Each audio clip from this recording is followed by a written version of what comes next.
Welcome back. You're watching Taking Stock, and this was the expiry week, the truncated week that we're taking stock of. Dipen Sheth and Anu Jain are with us. Anu, you spoke about the Bank Nifty's, resilience, but IT index and IT stocks are showing, breakdowns on chart. Infosys, Wipro, TCS, we've seen double-digit falls in a matter of a fortnight or so. What are the charts indicating there? Well, just as I said, Bank Nifty is really not contributing to the fall. It's basically CNX IT, Pharma and FMCG which is contributing. Now it's CNX IT which is closer to about 11,000. It's at about, it's below the 200-day moving average.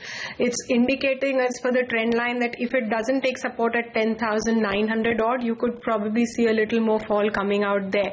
Individually, if you were to look at stocks out here, well, TCS is in that 24,2600 zone. It is at about 2450 odd, so it's close to support but not really broken it. Wipro at 540 basically could drift down to 520, 510. That's the kind of weakness it is showing. Results were also a disappointment like TCS. Infosys again 1947 where it closed. It's got support levels at 1900, but if it were to break those 1900 levels, then you're looking at 1820 levels. So what I'm trying to say is the crucial bigwigs of the IT sector are close to supports. The trend line has been breached. There is a good chance that there should be, as I said in the Nifty, also a slight pullback. In that slight pullback, can that trend line sustain that level is important. Else you will have at least a 3 to 4% cut on all of these stocks, at the bare minimum going up to 6 to 7%, out of which I think Infy is at the highest risk right now. Okay, fair enough. So that's about the technology stocks. Dipen, last week the private sector banks did very well. Axis Bank reported a really good set of numbers, and ICICI Bank also rallied. You have some of these banks like DCB in your portfolio. Is this still a time to buy these good quality private sector banks, or do you think that the run-up has been far too steep?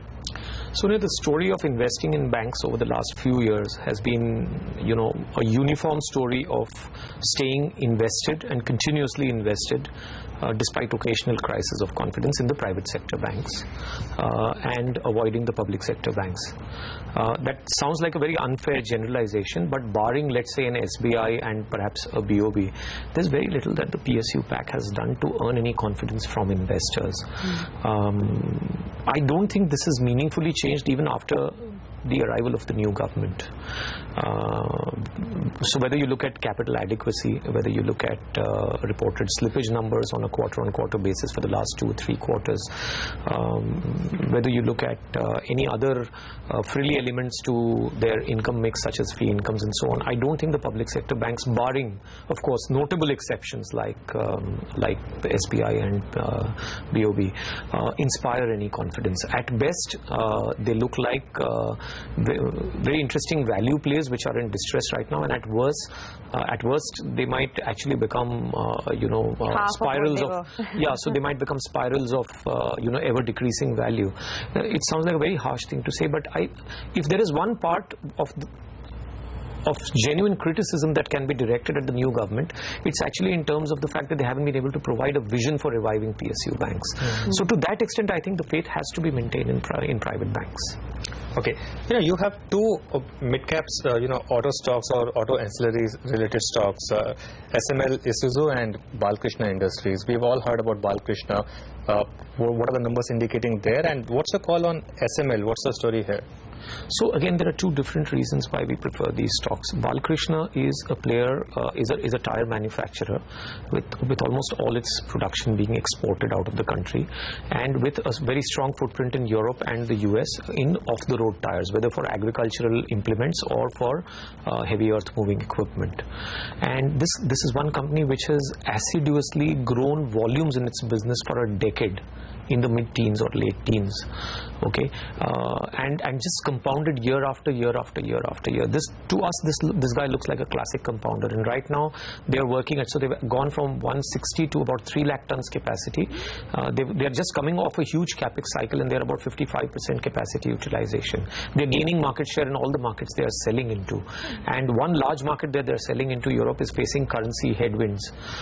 So they will report lower earnings, let's say, in F17 versus F16. For F16, they are hedged and very intelligently hedged. So again, for people who want to look at F17 numbers and buy them, no. So we've actually taken the trouble of looking at F18 numbers for these guys in terms of what might actually play out with higher volumes and even the lower euro.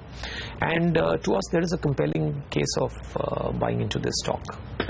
On the other hand, in SML Isuzu, I think this is more of a concept investment right now, because they have a very interesting franchise in school buses, and their truck business has borne the brunt of the downturn in commercial vehicles.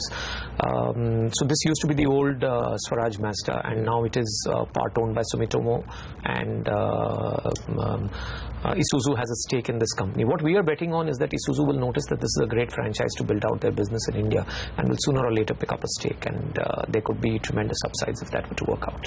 Okay, so those are some fundamental cues, but technically, Anu, if you had to give us, a couple of stocks to trade into next week at the start of the May series, either from the frontliners or from the broader markets, what would they be?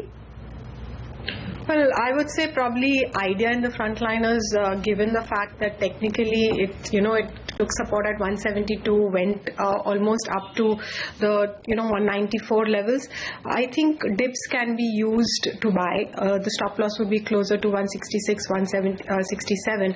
I think it's poised to move back closer to the 200 level, levels out there. So would look at dips to buy Idea. If one were looking at mid-cap stocks, then we have a couple of ideas which are technically looking decent. Gati, which has kind of made that 200 rupees low where it's trading. 194 should be the stop loss. One can look at bounce back to about 220 out there. For even long-term holders, this looks to be a decent price to get into the stock. The other stock which looks good from the medium term, now these two would probably be for investors rather than for traders, would be NBCC, which is at about 784. It's taken horizontal trend line supports about 710, 720, and any dips if you get over the next week about 760, 750 should be used to get in. Medium term targets are about 850 to 880. Similarly for Force Motors, I think dips should be used for accumulation. I'm not giving really any levels, because if I were to say 1480, that's really far off, but dips should be used for a move up to about 1900 in the midterm. So I would look at these 4 stocks in the mid caps to probably technically accumulate on dips. Okay, so those are some stocks to watch in the mid-cap space. But talking about mid-caps, one stock that you have in your portfolio is Bata. I mean, it's a larger mid-cap, but it's a scary situation to be in, because FMCG stock as a whole is seeing some slowdown. The valuations are extremely steep, but would you still stay invested? So there's a reason why we like Bata, and that is that they've just stumbled. Okay, and where have they stumbled? They've stumbled on an ERP implementation. It's not a business failure. Of course, it's a failure. I mean, it's a stumble, and they should be hauled over the coals for that and be roundly criticized. But I don't think there's any breakdown of the basic thesis. The basic thesis is that here is a company which has got market leadership and a brand name that every child has grown up on. It's also a brand name which is assiduously being premiumized over the last few years. So average realization per pair of footwear sold is increasing year on year. There is volume growth, there is value growth, there are margin levers. They've revamped and then reinvented their entire retail and sales distribution function, and now they've stumbled on an ERP implementation which led to a disruption of supplies and loss of sales opportunities, even at a time when they were adding fixed costs and ramping up the business. So they suffered on account of one part of the business not firing in tandem with the others, and sure as hell they'll get it right. If not in 1 quarter, then maybe in 2 or 3 quarters. But it's the best known footwear brand in the country. It's a brand which is unlikely to lose its luster, and if there is urban revival, if there is macroeconomic revival, this is one company where there are so many margin levers and growth levers in place. So even now they are not cheap. After the crack of about 30% from the top, they're trading at something like 25, 26x on F17 numbers. I think they should trade at 40x. And you know what happens when multiples go through the roof for some of these companies, where there is a scarcity premium and where visibility of earnings comes back with a vengeance. And there's just one respectable and listed player in the space of this size. We'll see you again next week. Thanks for giving us all those stock ideas, and we thank Anu Jain as well for taking us through all the technicals. We're done with the show, but before we wrap up, let's go across to our colleague Mangalam Malu, who's standing by to tell us about all the events that you need to watch out for when we return next week. Take a look. Well, thanks a lot for that. Quite an eventful week, the next one. On Monday, we'll be watching the auto stocks as they'll be reacting to the sales data that come in for April over the weekend. Also, stocks like Grasim Cements and IDFC will be reacting to their earnings. In key earnings on May 4th, we have SKS Microfinance, Canfin Homes and Century Textiles reporting their Q4 numbers on April 4th. Globally, we'll be watching the UK manufacturing PMI, Chinese HSBC final manufacturing PMI. Also, the US factory orders data comes in on that day. On Tuesday, the May 5th, we have big results that day coming in from ABB, Dabur, Kotak Bank, Muthoot Finance, NIIT Technologies, Spark and South Indian Bank. It's a busy day at the research desk, while we'll also be watching the US trade data that is released on May 5th globally. On May 6th, we have KEC International and Triveni Turbines from the infra space reporting their numbers, but it will be important for JSPL as well as the CBI Special Court will consider JSPL's charge sheet with regard to the coal block auctions on May 6th. Also, the Bombay High Court will hear pleas filed by the FPIs with respect to the MAT notices on May 6th. And globally, we'll be watching the UK Services PMI, while China Services PMI also get released on that day. On the May 7th, big auto companies Hero MotoCorp, Titan, Syntex and Blue Dart Express from the logistics sector report their numbers. There's also the day of the UK election. We'll be watching that, and Australians will release their jobs data.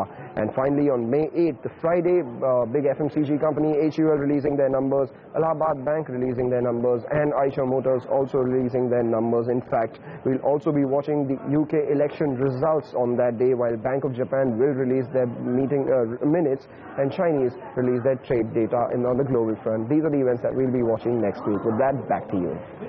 All right, that's the time we got on this edition of Taking Stock. We'll be back again on Monday morning. Till then, you have a good weekend. Goodbye.